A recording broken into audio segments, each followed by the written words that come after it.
Green Bay, Wisconsin. New York Jets defensive end Carl Lawson, the team's biggest signing this offseason, will miss the entire 2021 season after rupturing his Achilles on Thursday, the team confirmed. Lawson appeared to hurt his left leg during team drills against the Packers starters. He was carted off and taken to undergo an MRI. It's unclear how exactly the injury happened, midway through Thursday's practice. But the aftermath showed that the Jets were immediately concerned.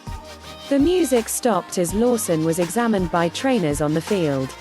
And then the cart came onto the field for the defensive end, who has torn the ACL in each of his knees. Lawson suffered a torn ACL at Auburn in 2014 and another torn ACL with the Bengals in 2018. Losing Lawson is a devastating reality for the Jets. They signed him to be the edge rusher they so desperately needed in first-year coach Robert Saleh's defensive scheme. And through the first 3 weeks of training camp, Lawson was that dominant force.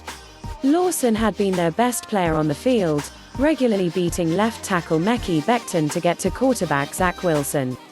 To get the most out of their defensive front, the Jets had been depending on Lawson to draw double teams from opposing offensive linemen and free up defensive tackle Quinnen Williams and defensive end John Franklin Myers. Now, everyone's job gets a whole lot harder, including for the linebackers and the cornerbacks, who will now have to work in coverage for longer. It's also a nightmare scenario for Jets GM Joe Douglas, who invested in Lawson with a 3-year, $45 million deal in free agency. This would be just the latest case of big free agent signing gone wrong.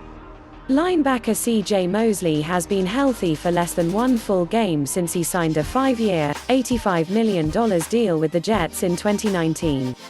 Lawson wasn't the only Jets player to suffer an injury Thursday. Receiver Denzel Mims left practice with an apparent leg injury and defensive tackle Sheldon Rankins left the field with a trainer. Safety Zane Lewis also suffered a season-ending injury when he tore his patella tendon and suffered a sprained medial collateral ligament.